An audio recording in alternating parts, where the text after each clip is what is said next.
안녕하세요. 오늘도 사연살롱을 찾아주셔서 감사합니다. 저는 30대 중반 여자입니다. 지금은 회사 때문에 혼자서 경기도에서 살고 있어요. 저는 혼자서도 만족하며 싱글 라이프를 즐기며 살고 있는데요. 대신 다른 트러블이 있었어요. 저는 아직 결혼을 하지 않았습니다.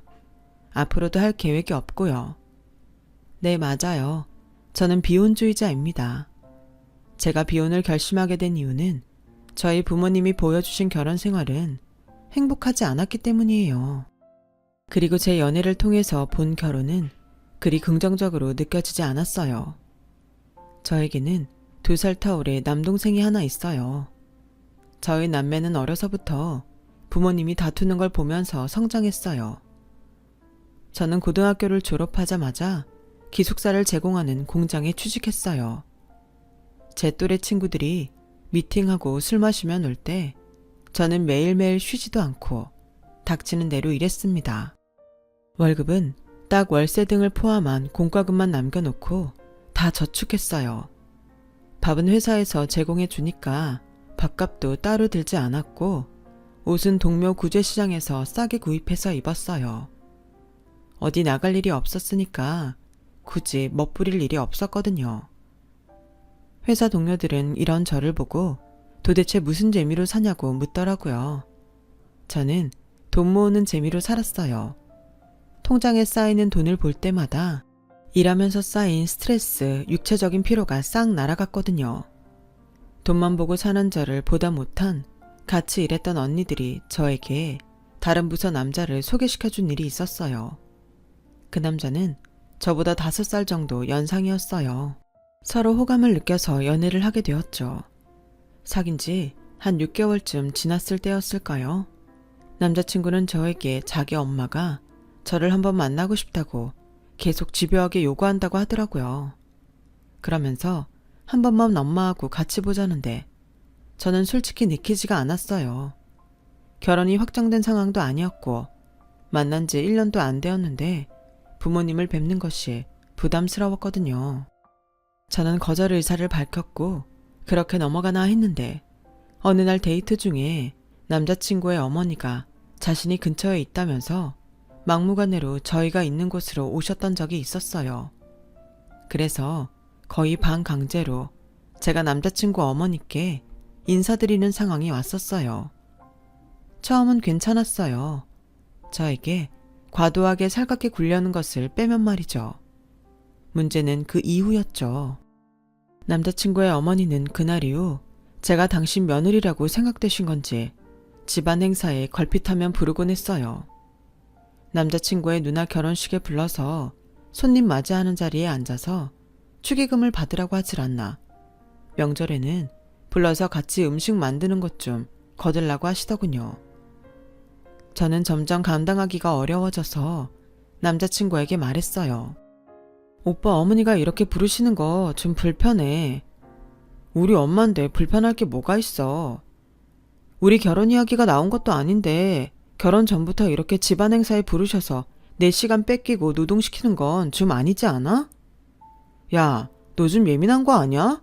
어차피 결혼하면 다 네가 해야 될 일인데 미리 한다고 생각해. 뭐? 오빠, 우리가 언제 결혼 이야기 한 적 있어? 우리 연애하면서 그런 말 나온 적 한 번도 없어. 근데 무슨 결혼이야? 그리고 오빠 집안일이 어째서 내가 당연히 해야 될 일인데. 내 나이도 있는데 당연히 결혼해야 하는 거 아니야? 그런 건 서로 상의해야 하는 거지. 오빠 혼자 결정해? 야, 무슨 말만 들으면 내가 너한테 결혼하자고 매달리는 줄 알겠다.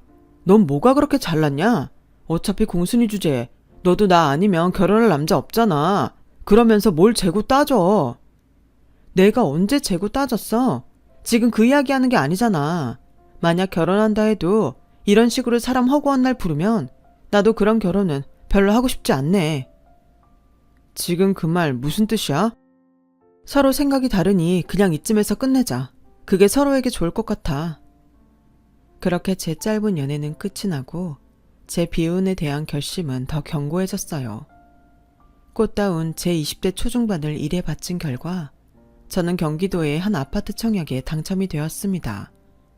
지금 그 아파트는 처음 입주했을 때보다 값이 2배로 뛰었어요. 제 인생은 그때부터 열심히 산 결과의 열매가 맺히는 것 같더군요. 제 또래들하고 그때부터 격차가 벌어졌어요. 저는 가방끈은 짧지만 또래들보다 훨씬 안정된 삶을 살고 있었거든요. 고등학교 졸업하자마자 취직해서 직장에서도 자리가 잡혔고 내 명의로 된 집도 마련했어요. 반면에 제 동창생들은 빠르면 24살에, 늦으면 28살에 대학을 졸업해서 취업 준비로 불안정한 시기를 보내고 있었죠. 그런 거 보면 평범한 사람이 자신의 삶을 윗단계로 끌어올리고 싶으면 학력도 중요하지만 저는 역시 돈이 더 중요하다고 생각이 듭니다. 어쨌든 저는 청약된 아파트에 입주할 날만을 기다리며 또 열심히 일을 하고 있을 때 남동생이 결혼할 사람이 있다며 가족들에게 자신의 여자친구를 소개했어요. 여자친구 생겼다고 말한 지 얼마 안 되던 시점이었어요. 결혼한다고 말했던 때가 남동생과 여자분이 교제한 지 6개월 정도 지났을 때쯤인 걸로 기억해요. 남동생이 데려온 여자친구는 누가 봐도 예쁜 외모를 가지고 있었어요. 그리고 화려해서 어디에서나 주목받을 듯한 스타일이었죠. 저는 동생이 반할만 했다는 생각이 들었어요. 여자는 이제 막 대학을 졸업한 상태였고 아직 취직은 하기 전이었고요. 남동생도 군대 때문에 졸업이 늦어 취업한 지 얼마 안 된 상태였어요. 둘 다 모아놓은 돈도 없고 사귄 지 얼마 안 됐는데 왜 결혼을 하겠다는 건지 이해가 되지 않았어요. 저희 엄마도 같은 생각이었는지 여자분에게 물었어요. 아가씨는 이제 막 졸업했고 아시다시피 우리 아들놈도 취업한 지 얼마 안 돼서 서로 모아놓은 돈도 없어요. 그리고 내가 보기에 아직 결혼을 생각할 만큼 오래 사귄 건 아니라고 생각하는데 둘 다 나이도 어리고 결혼을 이렇게 서두를 필요가 있나 싶네요. 저도 이렇게 결혼을 일찍 한 마음은 없었지만 이제는 그럴 수밖에 없어요, 어머니. 그럴 수밖에 없다니 무슨 뜻이에요? 저 오빠 아기 가졌어요. 아이 가졌다고 당당히 말하는데 저는 부모님 눈치가 살짝 보이더라고요. 저야 어차피 남동생 일이니까 방관자 입장이었죠. 하지만 부모님은 이 갑작스러운 결혼이 반갑지 않은 것 같았어요. 어른들이 보시기에 이렇게 준비 절차 없이 아이부터 덜컥 가져서 결혼 통보하러 온 것밖에는 되지 않으니까요. 부모님은 본인들이 그 아이를 낳고 싶다는데 반대할 수도 없었어요. 그럼 아이를 지우라는 말밖에 되지 않으니까요. 근데 거기까지는 괜찮았습니다. 문제는 그 후에요. 양가 부모님이 만나서 상견례 자리까지 끝나고 나서부터 남동생 여자친구의 허영심이 드러나기 시작했어요. 자기들도 돈 없어서 부모님들한테 손 벌려서 결혼하는 주제에 허세만 잔뜩 들어서 본인들 경제선에서 한참 벗어난 결혼식을 계획하고 있었어요. 아니, 몇 가지는 이미 실행하고 있었죠. 어느 날 동생이 돈 좀 빌려달라고 연락이 왔었어요. 저는 부모님한테 용돈을 그냥 드렸으면 드렸지 남동생하고는 돈거래를 잘하는 편이 아니었어요. 그래서 물었죠. 너 돈 벌잖아. 돈이 왜 필요한데? 아, 나 저번에 프로포즈 할 때 스위트룸 빌려서 카드 한도 초과됐거든. 현금이 좀 필요해. 뭐? 스위트룸? 아, 그리고 프로포즈 할 때 샤넬 가방도 사서 할부금도 더 이상은 힘들어. 스위트룸에 샤넬? 너네 미쳤니? 돈 없어서 부모님들한테 손 벌려서 결혼하는 것들이 부끄럽지도 않니? 인생에 딱 한 번 받는 프로포즈인데 이런 거 꼭 하고 싶었는데 결혼할 여자인데 그것도 못 해줘? 누나, 그리고 요즘 이거는 기본이야. 언제부터 스위트룸에서 프로포즈하고 샤넬 가방 주는 게 기본이었는지 모르겠더라고요.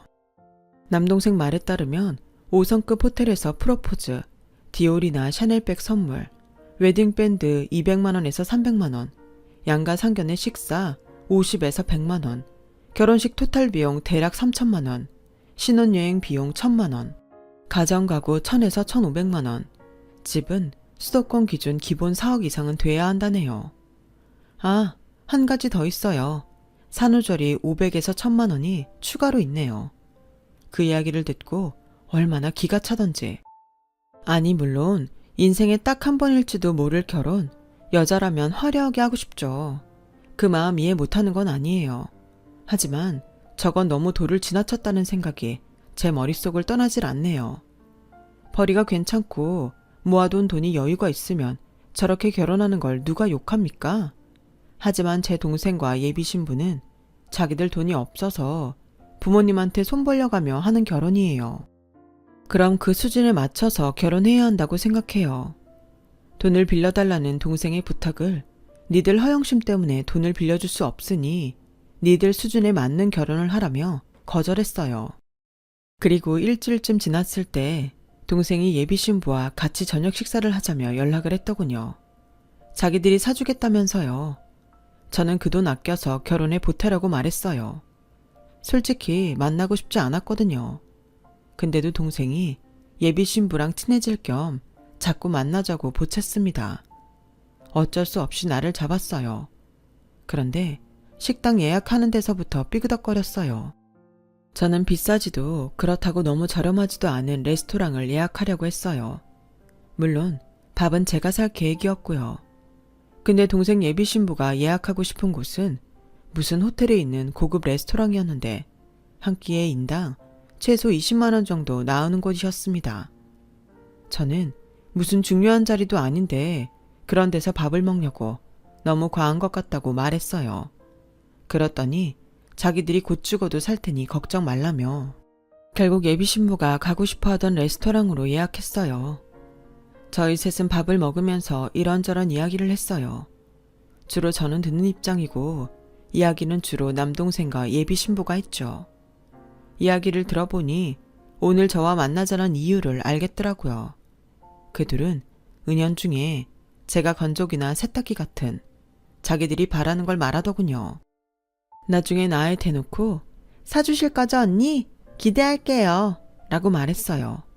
아니 둘 다 거지인가?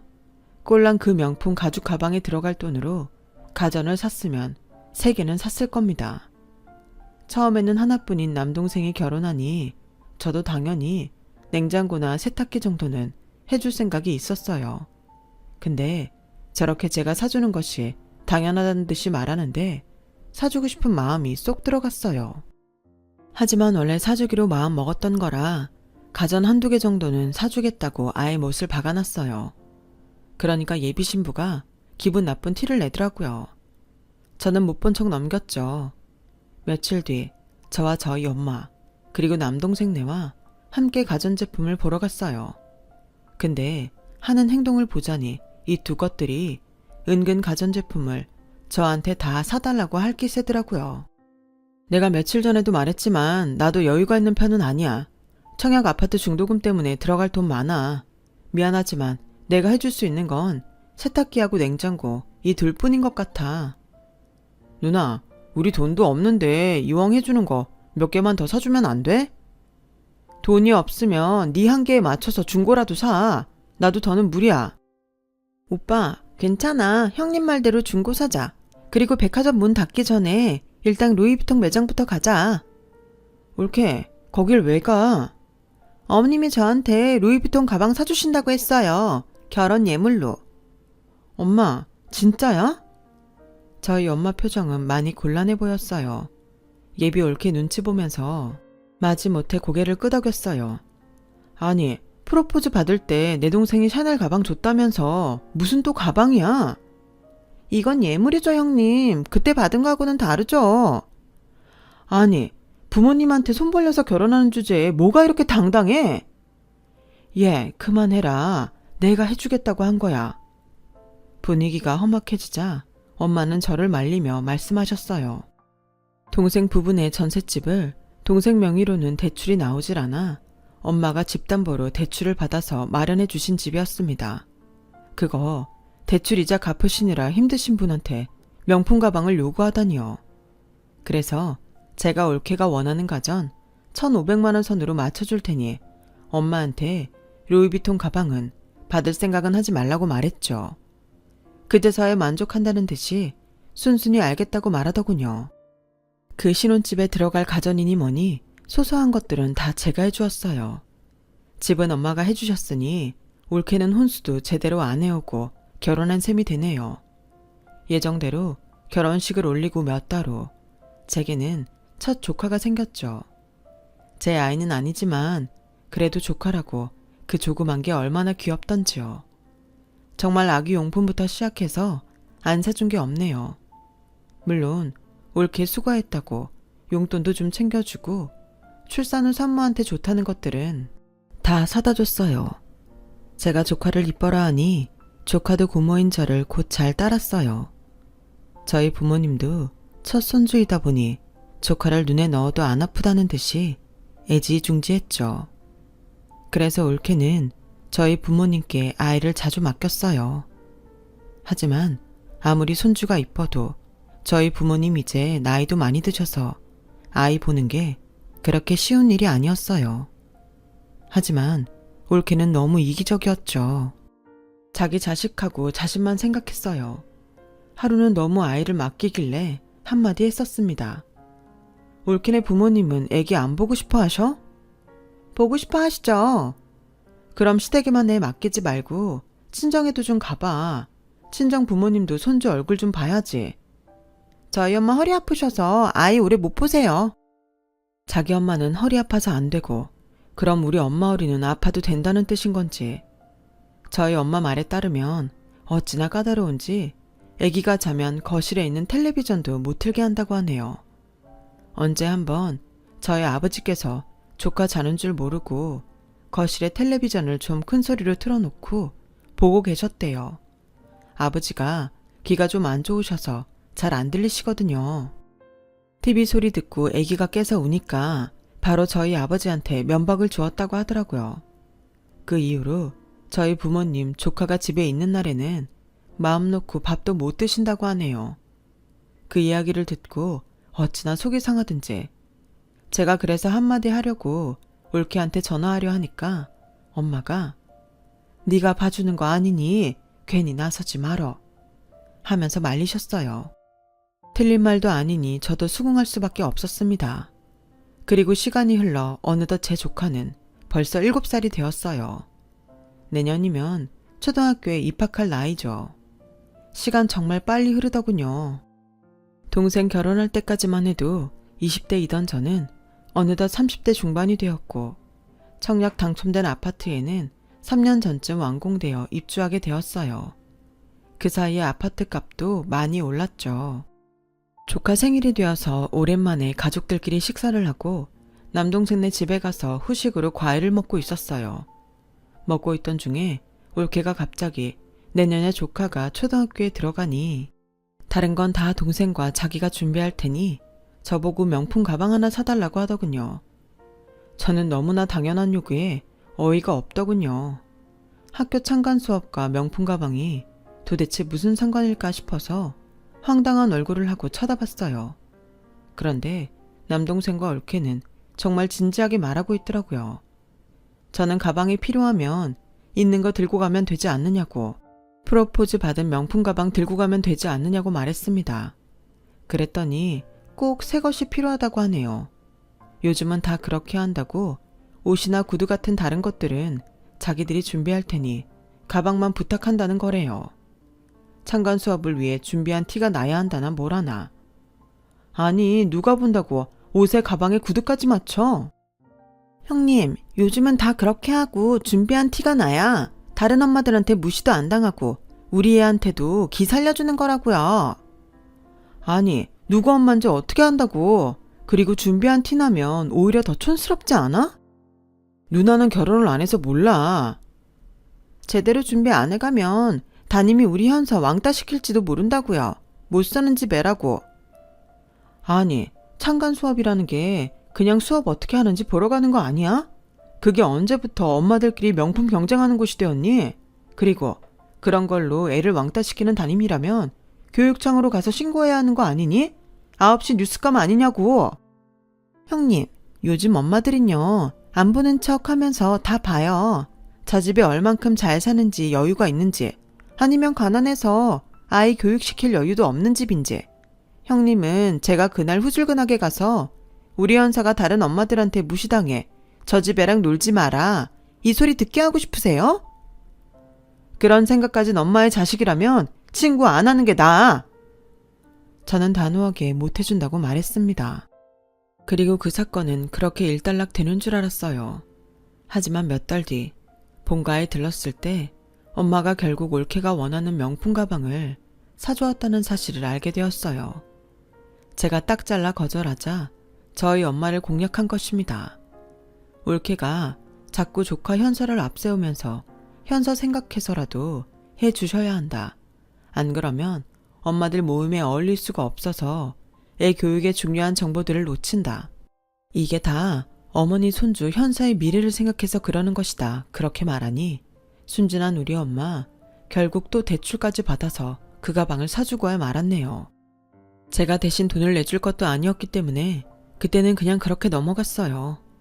그리고 조카가 초등학교 들어가면서 올케가 슬슬 제가 가진 것에 대해 욕심을 부린다는 것을 느끼게 되었어요.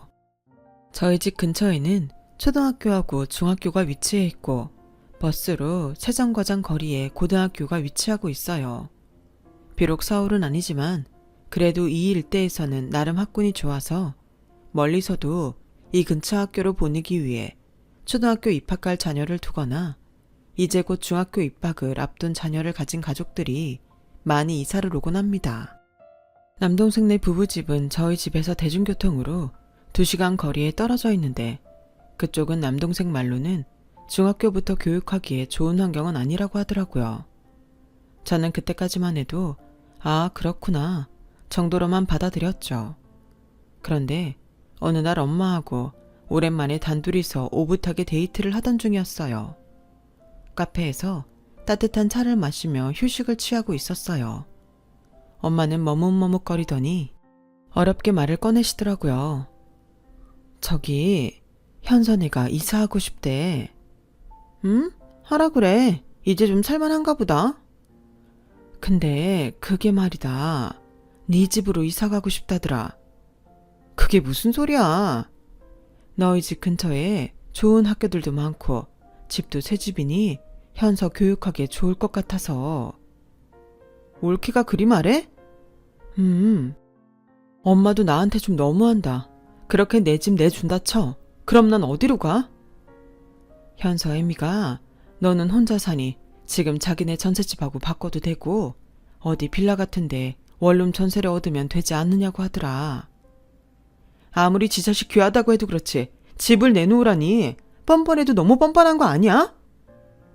네가 누나고 결혼도 할 생각 없으니 결혼한 동생한테 양보하면 안 되니? 저는 화가 나서 자리를 박차고 일어나 동생네 집으로 갔습니다. 올케 안에 있지? 누나.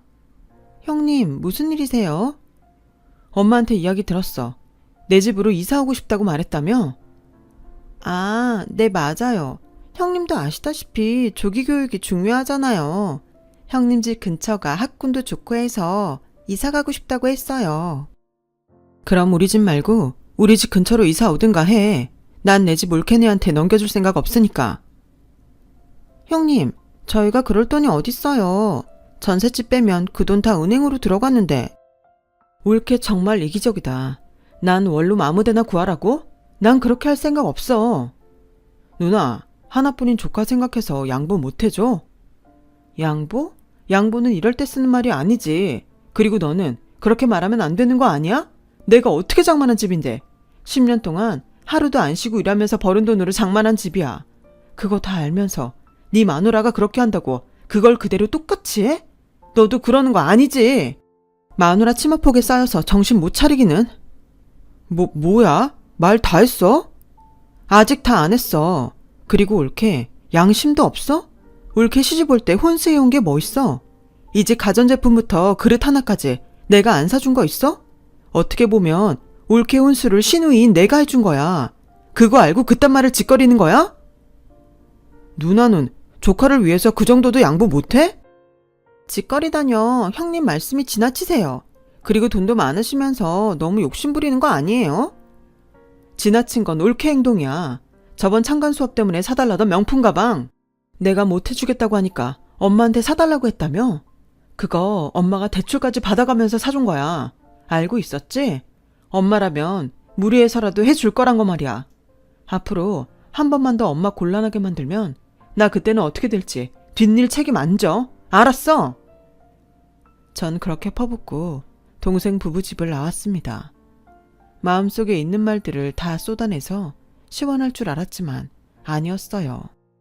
둘이서 저렇게 편먹고 달려드니 솔직히 좀 버거웠어요. 그리고 내 편을 만들기 위해서라도 결혼을 해야 하나 하는 생각도 들더군요. 정말 내가 이기적인 건가 하는 생각도 동시에 들었어요. 별의별 생각이 다 들면서 제 인생이 전체적으로 부정당하는 느낌이었어요. 그렇게 몇 주가 흘렀어요. 남동생네 부부가 상갓집에 가야 한다며 조카를 저에게 맡겼어요. 아직 동생네 부부 얼굴 보기 껄끄러웠지만 조카가 무슨 죄가 있겠어요. 그날은 엄마도 몸이 안 좋으셔서 제가 조카를 맡아서 돌봤죠. 문제는 그 후부터 2주 간격으로 조카를 저에게 맡기는 거였어요. 그것도 조카 혼자 저희 집까지 옵니다. 그 어린 것이 2시간 거리를 자기 혼자 오는 거예요. 처음에는 혼자 고모인 저를 보러 오는 것이 기특했습니다. 그래서 오면 맛있는 것도 사 먹이고 용돈도 주고 그랬었죠. 근데 이게 횟수도 잦아지고 저도 쉬는 날에는 저만의 시간을 갖고 싶은데 자꾸 조카가 찾아오니 슬슬 부담스러워지기 시작했어요. 현서야, 엄마하고 아빠는 바빠? 그런 건 아니에요. 그럼 고모 보고 싶어서 온 거야? 엄마가 고모가 보고 싶어서 가는 거라고 이야기하랬어요. 올케가 시켜서 온 것이었죠. 현서는 고모네 집에 오고 싶어? 오기 싫은 건 아닌데요. 혼자 오니까 많이 힘들어요. 오는 길만 2시간이 걸리니 어린애가 안 힘들다고 말하는 게 더 이상했을 겁니다. 그럼 집에서 엄마하고 놀면 되지. 엄마가 고모는 아이가 없어서 나중에 고모께 다 내 거라고 엄마가 고모한테 잘 보이라고 했어요. 실소가 터지더군요. 제가 60대도 아니고 아직 30대인데 벌써 제 재산을 노리고 있다니. 물론 저도 제 비혼주의 결심에 흔들리지 않는다면 제 재산은 조카에게 물려줄 생각이었습니다만 제가 아직 30대인데 벌써부터 그런 생각을 하고 애를 보낸다는 게 괘씸했어요. 일단 조카한테는 고모는 현서를 너무 사랑해. 근데 너 혼자서 이렇게 오는 건 너무 위험해. 네가 중학생 정도 되면 괜찮지만 아직은 아니야. 고모가 보러 갈게. 앞으로는 혼자 오지 마. 하고 잘 타일러 보냈어요. 그날은 조카에게 돈을 쥐어 보내지 않았죠. 조카는 그 이후로 한동안 오지 않았고 저도 저만의 휴일을 되찾았어요.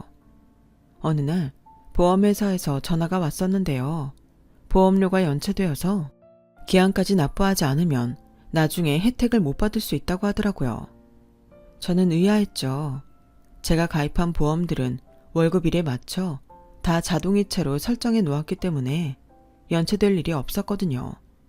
그래서 제가 연체된 보험이 무엇이냐고 물었더니 땡땡 생명보험이 연체되었다고 보험회사 직원은 말했어요. 저는 생명보험에는 가입한 적이 없었어요. 난 가입한 적이 없는데 어떻게 된 거냐고 따지니 가입자와 수령자를 보험회사에서 알려주더라고요. 가입자는 제 올케고 보험금 수령인은 제 조카더군요. 저는 이 보험에 가입한 것을 동의한 적이 없다고 하니 보험회사에서 해지를 해주었어요. 저는 이 일을 올케가 제가 어서 죽기를 바란다는 것으로 해석할 수밖에 없었어요. 제 동생도 동의한 일일까요? 머릿속이 혼란스럽더군요. 그래도 내 동생인데, 그래도 내가 친누나인데, 우리 가족인데 다른 건 몰라도 이건 조용히 넘어갈 수가 없었어요. 토요일은 엄마 생신이어서 가족들이 모이는 날이었어요. 저는 그날 작정이라도 한 듯 조카에게 이것저것 심부름을 시켰습니다. 고모 어깨 좀 주물러 달라, 물 좀 가져다 달라 하면서 조카를 가만히 냅두지 않았어요. 어린 게 안쓰러웠지만 제 마음도 어쩔 수 없었어요. 제가 조카를 계속 가만히 안 냅두니 보다 못한 올케가 저에게 한마디 하더군요. 형님, 현서 좀 가만히 냅둬요. 왜? 현서가 나중에 내 재산 다 물려받으려면 이 정도는 해야 하지 않겠어? 네? 올케가 현서한테 내가 아이가 없으니 내 재산은 다 현서 거라고 했다며. 그럼 이 정도 효도도 못해? 아니지. 이보다 더 해야지. 내 생일마다 선물 챙겨주고 어버이날 나도 챙겨주고 아플 때 병수발 정도는 들어줘야 나도 재산 물려줄만 나지 않겠어? 아니, 형님은 왜 그렇게 욕심이 많으세요? 형님은 자식이 없고 그러면 조카가 자식 대신인데 왜 그렇게 인색하게 구세요? 그래? 내가 인색해? 그럼 내 앞으로 내 동의도 없이 생명보험 가입한 올케는 뭐야? 내가 어서 죽기를 바라는 거야? 제가 던진 말이 폭탄이라도 되듯 펑 터지듯 주변이 고요해지더라고요. 올케는 당황하고 남동생과 부모님은 자신들이 도무지 무슨 소리를 들은 건지 자신들이 듣는 말이 그 뜻이 맞는지 동요하는 듯한 눈빛이었어요. 동생은 자신의 와이프를 붙잡고 무슨 소리냐고 되묻고 엄마는 그동안 올케한테 쌓인 게 폭발해서 울분을 토하며 올케의 머리채를 잡았습니다. 니년이 내 딸을 잡아먹겠구나. 내가 그동안 우리 딸한테 패 끼치는 거 알면서도 얼마나 참아줬는데. 어머니, 제 말 좀 들어보세요. 엄마, 일단 진정해요. 저는 그 상황을 지켜보았고 동생과 아빠는 흥분한 엄마를 말리고 있었어요. 동생은 지금 제가 한 말이 사실이냐며 올케에게 소리쳤습니다. 지금 이러는 걸 보아하니 동생은 올케가 제 앞으로 생명보험을 들어놨다는 사실을 몰랐던 것 같더군요. 그 일에 동생이 연관되어 있지 않다는 것을 알고 나자 한편으론 그것까지는 아니어서 다행이다 싶더라고요. 동생은 자기 와이프에게 어떻게 그럴 수가 있냐며 노발대발했습니다. 올케는 동생과 엄마 앞에서 무릎을 꿇고는 잘못했다며 빌더군요. 너 같은 여자하고 무서워서 같이 못 살겠다. 이참에 갈라서자. 여보, 제발 잘못했어. 제발 우리 현서를 봐서라도. 현서를 위해서라도 너 같은 엄마는 애 옆에 둬선 안 되겠어. 여보, 다 오해야. 형님이 거짓말하는 거야. 내가 거짓말하는 거라고? 나 통화했던 직원하고 전화 연결시켜줄까? 아니면 보험 가입사를 여기서 보여줄까? 저는 올케가 저렇게 말할 것 같아서 보험 가입 계약서까지 다 뽑았었죠. 올케는 그 말에 얼굴이 새하얗게 변했어요. 저는 가방에서 보험 해지서와 가입 계약서를 꺼내 올케 앞에 던졌습니다. 올케는 그 서류를 외면했고 대신 동생이 그 서류들을 주워서 읽더군요. 이제는 누나한테 더 덮어 씌우려고? 당신 정말 최악이야. 어머님, 형님, 제발 저희 좀 말려주세요. 제발 이혼만은. 나중에 내 아들까지 잡아먹을 거야? 넌 그러고도 나무래구나. 당장 이 집에서 나가. 엄마가 그렇게 화내는 건 아버지를 포함해 저희 남매도 처음 보았죠. 얼마 안 가 동생은 이혼하고 조카 현서는 동생이 키우게 되었습니다. 저는 동생 부부의 이혼이 꼭 저 때문인 것 같아 괜히 미안했어요. 이혼 후 오랜만에 동생과 같이 술잔을 기울였는데요. 미안하다. 나 때문에 이혼남 됐네. 그게 왜 누나 때문이야. 그렇게 생각하지 마. 내가 좀만 더 참았어도 현서도 엄마 없는 아이로는 잘할 일이 없었을 텐데. 근데 그때는 나도 올케가 아니 전 네 와이프가 너무 분하고 괘씸했어. 괜찮아. 나도 그동안 잘한 것도 없는걸. 현서 엄마 편에 서서 누나 속상하게 했었잖아. 그런데 누나 이번 일은 나도 정말 몰랐었어. 진짜야. 믿어줘. 알아. 사실은 나도 너도 올케랑 같은 뜻인 줄 알고 심장이 덜컹했지만 저번에 너 하는 행동 보니까 아니다 싶었어. 동생은 한숨을 푹 쉬더라고요. 속도 위반으로 한 결혼이었지만 동생은 올케를 정말 사랑했었던 것 같아요. 사실 나도 그 여자가 조금씩 버거워졌었어. 처음에는 예쁘고 화려한 모습에 반했었지만 그건 그냥 겉모습일 뿐이더라. 알고 보면 허영심만 가득해서 남들 하는 건 꼭 해야 하고 가지고 싶은 건 꼭 가져야 하고, 난 얼른 돈을 모아서 대출금도 갚고 싶고 집도 사고 싶었는데 그 사람 씀씀이 때문에 오히려 빚만 늘었지. 어차피 이렇게 될 일이었어. 누나, 더 이상 신경 쓰지 마. 그렇게 저희 남매는 마지막 술잔을 기울이고 각자 집으로 갔어요. 비 온 뒤 무지개가 떠오른다고 동생은 그 이후 몇 년 뒤 좋은 여자와 재혼했습니다. 야무진 똑순이랑 새 출발을 하게 되었죠. 한번 만나봤는데 좋은 여자인 것 같았어요. 저는 안심하고 동생을 맡겨도 되겠구나 하는 생각을 했어요. 저는 여전히 혼자 있는 제 삶을 즐기고 있고 머지않은 노후를 준비하며 또다시 열심히 하루하루를 살아나갈 것입니다. 여기까지 제 사연이었습니다. 털어놓고 나니 무언가 가슴이 시원해지는 것 같습니다. 들어주셔서 감사합니다. 들어주신 분들 항상 꽃길만 걸으세요. 여러분, 사연 댓글에 응원과 현명한 조언 부탁드려요. 좋아요와 구독은 저에게 큰 힘이 됩니다. 오늘도 좋은 일 가득하세요.